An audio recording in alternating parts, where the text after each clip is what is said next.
Buenos días chicos, hoy lo que vamos a ver es, vamos a continuar en realidad con el tema de sombra, el sistema diédrico y axonométrico que empezamos la semana pasada. Hoy vamos a hablar específicamente de superficies curvas, o sea, la sombra arrojada por superficies curvas y planos como circunferencias que también tienen sus particularidades para lo que es el tema de sombra. Para esto entonces les voy a compartir como siempre, la presentación del libro Imágenes de Síntesis 3 de Sistemas de Representación.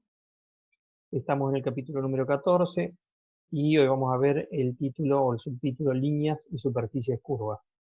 Primero entonces habla de círculos, y como les decía, planos circulares, en este caso en posición horizontal y en posición frontal. Lo que explica acá es cómo se resuelve la sombra de los planos en esta posición. Entonces, fíjense, sabemos que los planos horizontales se proyectan en el plano horizontal de proyección en verdadera forma. Y entonces, como nosotros tenemos el rayo de luz, que es un rayo oblicuo, o sea, no es perpendicular al plano horizontal, la sombra que arroja este plano paralelo al plano horizontal resulta que va a ser una figura, va a tener la misma forma que el objeto en el espacio. Lo único que va a estar desplazado en cuanto que este rayo de proyección no es perpendicular al plano H1, sino que es oblicuo. Entonces tenemos este rayo que viene de izquierda a derecha y de arriba hacia abajo, que incide sobre el plano horizontal, esta circunferencia, y arroja sombra sobre el plano horizontal de proyección. ¿Cómo se va a resolver la sombra? Y fíjense que se trabaja con el punto O, que es el centro de la circunferencia, se busca la sombra en realidad de ese punto O, se traza por la proyección horizontal del centro, un R1, por la proyección vertical, un R2, hasta que interseca el plano horizontal, de ahí se traslada a la proyección horizontal y entonces podemos encontrar la sombra del punto O en el plano H1. Por supuesto que ahí sobre la línea de tierra está la sombra en el vertical, o sea, la proyección vertical de la sombra. Una vez que tenemos la sombra del centro de la circunferencia y por supuesto conocemos el radio de la circunferencia en verdadera magnitud, con el compás hacemos centro en la sombra y trazamos la circunferencia igual a la circunferencia origen. Entonces eso es la proyección de la sombra de esta circunferencia en el plano H1. Es una propiedad, por supuesto, porque el plano es paralelo al plano de proyección. Lo mismo pasa con el plano frontal, o en posición frontal, como tenemos acá. En este caso, el rayo de iluminación viene de derecha a izquierda, de arriba hacia abajo. El plano o la circunferencia es paralela al plano vertical. Y buscamos entonces la sombra del centro de la circunferencia en el plano B2. Pasamos por la proyección horizontal del centro, un R1, hasta que interseca el plano B2. Pasamos un R2 por la proyección vertical del punto, de ahí trasladamos al vertical y encontramos propiamente la sombra del punto central de la circunferencia en el plano vertical. A partir de ahí, conociendo el radio de la circunferencia, trazamos una igual a partir de la sombra del centro y obtenemos entonces la sombra de la circunferencia en el plano vertical. ¿Sí? O sea que eso es el trabajo cuando los planos son paralelos a los planos de proyección. Pero se puede dar esta situación en la que la circunferencia, y seguimos trabajando con la circunferencia en posición frontal, es paralelo entonces al plano vertical de proyección, pero la sombra está quebrada o hay un sector de sombra en el plano vertical y otro sector de sombra en el plano horizontal, en donde ya la sombra no va a mantener la forma de la figura en el espacio, o sea, ya no va a ser una circunferencia, sino que va a ser una elipse. Entonces, como ya veíamos en los casos de planos y de cuerpos también que vimos en los trabajos prácticos que arrojan sombra en distintos planos o en distintas superficies, tenemos que resolver sombras reales y virtuales. Y en este caso lo que se hizo primero, ya que el plano es paralelo al vertical, se resolvió la sombra de la circunferencia en el plano vertical. ¿Y esto por qué? Porque sabemos que la sombra va a ser una circunferencia igual a la circunferencia dada. Entonces, en este sistema diédrico que tenemos acá, vamos a aumentarlo un poquito, Se empieza trazando un R2 a partir de la proyección vertical del centro de la circunferencia y un R1 a partir de la proyección horizontal. Pero lo que se hace es no considerar esto de que el R2 interseca primero al plano H1, entonces se hace que el rayo R1 interseque al plano vertical, que es donde me interesa encontrar la sombra. De ahí entonces que el R1 interseca el plano vertical y tengo que hacer que se interseque con el R2 que vengo trazando acá. Entonces fíjense, este rayo corta el plano vertical y con esta línea vertical, hasta que corte el R2, ubico propiamente la sombra del centro de la circunferencia por debajo del plano H1. ¿Sí? Estaríamos hablando de que ese punto está en el cuarto cuadrante, tiene cotas negativas. A partir de ahí, conociendo el radio de la circunferencia, trazo la circunferencia y eso sería la sombra completa de la circunferencia en el plano vertical. Pero apenas este arco que tenemos acá es la sombra real que produce esta circunferencia en el plano vertical, porque el resto, o sea, esto que vemos acá en línea de trazo, en realidad la arroja a la sombra sobre el plano H1. Entonces, este sector de sombra va a ser una circunferencia y el otro sector de sombra lo vamos a tener que resolver con puntos auxiliares ubicados sobre la circunferencia, aleatorios, y entonces resolver la sombra de esos puntos directamente sobre el plano horizontal para después, uniéndolos, poder recomponer esta elipse que vemos acá, que es la sombra de la circunferencia en el plano horizontal. En la axonometría es esto que vemos acá. Y si hubiéramos hecho el procedimiento, hubiéramos trabajado con la proyección horizontal del rayo y el rayo propiamente en el espacio, ¿sí? Hubiéramos trabajado, acá no tiene mucho sentido hacer la sombra completa de la circunferencia en el plano vertical porque la sombra ya no va a ser una circunferencia, sino que directamente se resuelve toda esta sombra mediante puntos auxiliares marcados sobre la circunferencia. Bien, pasamos a la sombra de cilindros. Entonces, como en los cuerpos geométricos que habíamos visto antes, en estos cuerpos de caras curvas, o sea, de superficies curvas, lo que tenemos que identificar para poder resolver la sombra es la separatriz, o sea, ese conjunto de rectas del objeto que separan las caras iluminadas o los sectores iluminados y los sectores en sombra del mismo objeto, y son los que, proyectando la sombra, nos definen la sombra del objeto. Entonces, fíjense, una vez que tenemos como dato siempre la dirección de los rayos, el R1 y el R2, y este cilindro circular con sus dos bases en posición horizontal, lo que hace es se buscan las dos generatrices de esta superficie cilíndrica que marcan los rayos de iluminación que pasan tangente a la superficie cilíndrica. Fíjense, esta es la dirección de R1, entonces tangente al cilindro, una proyección horizontal, se marca esta generatriz y esta generatriz, que son ¿qué? Dos rectas verticales que en horizontal son dos puntos y en el vertical son dos rectas en verdadera magnitud.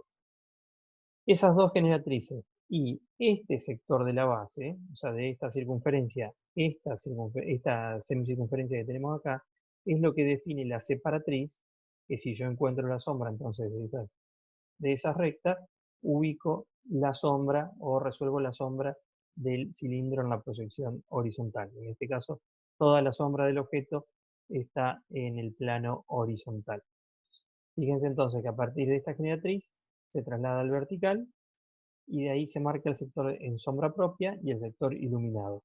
Y esto acá, la sombra de esta generatriz vertical en el plano horizontal, más esta, más la sombra de esta semicircunferencia, definen la sombra arrojada por el cilindro. ¿Qué es lo que pasó acá? Para poder resolver la sombra de este sector de circunferencia, como estamos en el caso, como veíamos recién, de las circunferencias horizontales, o sea, paralelas al plano horizontal, se buscó la sombra del centro de la circunferencia y con el radio de esa circunferencia se trazó la circunferencia completa y se utilizó, por supuesto, este sector de la circunferencia para definir la sombra del cilindro. En el caso de la axonometría, el procedimiento es el mismo. Las tangentes se buscan con la proyección del R1, ¿sí? De ahí se definen las dos generatrices verticales Y este sector de la base, sector superior de la base, es lo que define esta parte de la separatriz, ¿sí? Entonces, esta misma figura es la que va a estar proyectada en el plano horizontal y define la sombra del cilindro. Si el cilindro arrojara sombra sobre el plano horizontal y el plano vertical, lo que tenemos que hacer es, como en este caso, resolver mediante la circunferencia el sector de sombra que podemos resolver en este caso que el plano es paralelo al plano horizontal, o sea, el sector de sombra en el horizontal lo vamos a hacer con el compás, pero el sector de sombra arrojado sobre el plano vertical no queda otra que buscar puntos intermedios en ese sector de la circunferencia y encontrar la sombra sobre el plano vertical. ¿Cómo sabemos cuál es el sector de esa circunferencia que arroja sombra sobre el plano vertical? Cuando trazamos esta circunferencia en el plano horizontal, tenemos este punto, vamos a aumentarlo un poquito, tenemos este punto acá y este punto acá, que con un rayo de retroceso, o sea, yo a partir de acá trazo un R1 hacia el cuerpo, y acá otro R1 hacia la base del cilindro, y encuentro este punto y este punto en la base superior, que son los que me marcan desde dónde hasta dónde están los puntos que arrojan sombra sobre el plano vertical. O sea, ¿para qué me sirve esto? Para saber que entre este punto y este punto voy a buscar los puntos intermedios o puntos auxiliares para poder marcar esta sombra sobre el plano vertical. Lo mismo pasa en la axonometría, ¿sí? Bien, vayamos al caso de los conos. En el caso del cono, lo que varía es que como tiene vértice, ya las generatrices no son rectas verticales, el trabajo para poder resolver la sombra de las superficies cónicas eh, se empieza por encontrar la sombra del vértice. La sombra del vértice, en este caso, en el plano horizontal, que es donde está contenida la base de este cono. Entonces, fíjense, por la proyección horizontal del cono, esto está en la axonometría, se traza un R1 y por el vértice del cono propiamente se traza un R hasta que interseca el R1 y se encuentra la sombra real del vértice sobre el plano horizontal. No estamos considerando el plano vertical de proyección. A partir de ese punto, o sea, de la sombra del vértice, sí se trazan tangente a la base dos rectas, ¿sí? Que nos van a marcar, fíjense, la generatriz N y la generatriz M, que son las que determinan la separatriz de la superficie cónica. Desde M, yendo por atrás de la superficie cónica, hasta N, está el sector en sombra propia de la superficie cónica, y desde N hasta M, por la parte de adelante, está el sector iluminado de esa superficie cónica. Así que la sombra del cono está definida por la sombra de estas dos generatrices que definí de esta manera. Entonces, la sombra de la recta BN y la sombra de la recta BM, fíjense en el piso, son las que me determinan la sombra de la superficie cónica. Si considero el plano vertical de proyección, entonces busco la sombra real del punto B en ese plano vertical, fíjense, donde se produce el quiebre entre el plano horizontal y vertical, se levanta esta recta vertical hasta que interseca al rayo R, este es el rayo propiamente en el espacio, y encuentro la sombra del vértice en ese plano. Y a partir de los puntos de quiebre también, de la sombra de la recta MB, de la sombra de la recta NB, 1 con ese punto B, o sea, con la sombra del vértice, y defino o completo la sombra del cono en el plano horizontal y en el plano vertical. Lo mismo, pero en sistema diédrico, es esto que tenemos acá.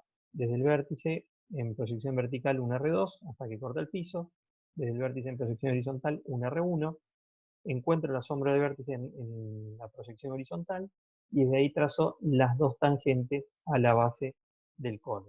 Ahí aparece el punto M y el punto N, uniéndolo con el cono, con el vértice, defino el sector en sombra propia y queda separado el sector iluminado. Y en el vertical, fíjense, se traslada el punto N, que está en el sector visible del cono, a la proyección vertical y se une de nuevo con el punto B. Entonces se alcanza a ver un tramo del sector en sombra propia de la superficie cónica. A partir de ahí lo que se hace es buscar la sombra en el plano vertical, como habíamos en la axonometría. Por este punto se levanta esta recta vertical hasta que interseca al R2, que ya habíamos trazado, y nos marca entonces la sombra real del vértice en el plano vertical. y a partir de este punto y este punto, que son los quiebres de la sombra del plano horizontal y vertical, se unen con el vértice y nos da como resultado la sombra del cono en el plano vertical. Eso sería entonces, a grandes rasgos, la situación, no, o sea, son, es la forma de resolver la sombra de superficies cónicas y de superficies cilíndricas. Tienen que tener en cuenta la tangencialidad de los rayos con la superficie para poder encontrar este, las separatrices y a partir de ahí resolver las sombras de los cuerpos. Lo que está en estas imágenes es la situación de la proyección de elementos rectos sobre superficies curvas, y acá lo que les voy a mostrar, nomás a modo informativo, es que se trabaja con puntos intermedios o secciones sobre la superficie curva, y por rayos de retroceso vamos a buscar los puntos de los elementos que arrojan sombras sobre esa superficie curva para ir encontrándolo, y fíjense que el resultado son estas líneas curvas, que no son otra cosa que, si miramos en estas proyecciones, la sección plana que produce el plano de iluminación, ese plano proyectante horizontal que vimos al principio en los conceptos de sombra. Si ese plano proyectante horizontal secciona a esta superficie cilíndrica, genera una sección que en el horizontal coincide con esta proyección, pero en el vertical la veo de esta forma. La puedo trazar porque tengo distintas secciones auxiliares que en cada una de las secciones aparece un punto y a partir de ahí puedo trazar esa curva. Pero fíjense que esa sección plana en realidad nos marca lo que sería la sombra de esta recta vertical, un tramo en el piso y un tramo sobre la superficie cilíndrica. Si la sombra fuera de punta, el segmento fuera de punta, estaríamos en la misma situación, pero fíjense que la sombra se va a unir después que hace sombra o secciona a esa superficie cilíndrica, se va a unir con el segmento que está apoyado en la pared. Entonces, esta es la sombra. En el vertical coincide con la traza vertical del plano de luz, y en el horizontal vemos la curva, que sería esta misma sección, pero en la proyección horizontal. Distintas rectas inclinadas, una vertical y una inclinada, u oblicua, que arroja sombra sobre la superficie cilíndrica. Lo que tenemos que hacer es, en cada una de esas secciones auxiliares que están marcadas en la superficie cilíndrica, trazar un rayo de retroceso a las rectas para poder ir ubicando cuál es el punto que arroja sombra en cada una de esas secciones, y de esa manera obtener estos puntos que se terminan uniendo y recomponiendo la curva que es la sombra de esa recta sobre la superficie cilíndrica en este caso. Caso siguiente, sobre conos. En este caso probablemente es un poco más complicado porque al ser esta superficie con vértice, los planos auxiliares que se trazan son radiales, entonces los puntos auxiliares de las rectas que arrojan sombra van a estar definidos por esos planos proyectantes auxiliares que son radiales respecto del vértice de la superficie cónica. Situación que no vamos a alcanzar a dar dentro del curso, pero se los quería mostrar porque en caso de aparecer en alguna parte una situación de esta, tienen a dónde recurrir para poder informarse para resolverlo. Y aplicaciones, lo que hay son algunas imágenes de lo que serían ejercicios terminados de lo que estamos viendo, de cuerpos de caras planas que arrojan sombras sobre superficies curvas, o superficies curvas que arrojan sombra sobre otra superficie curva. Por supuesto están resueltas las intersecciones. Fíjense, esto ya es más similar a los ejercicios que estamos resolviendo en clase.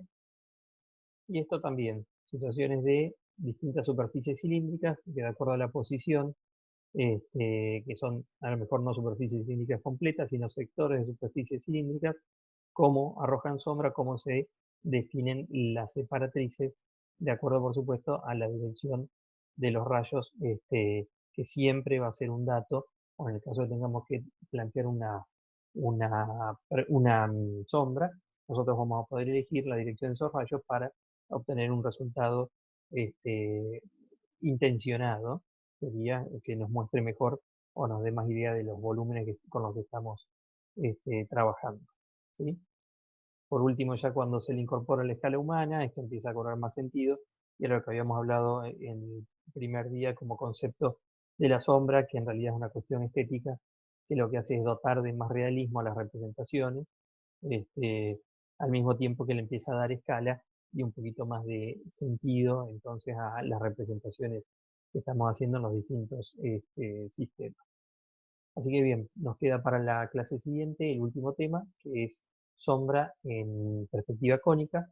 Así que terminamos hoy con sombra en sistema diédrico y ortogonal. Nos queda la última clase de estos temas la semana que viene.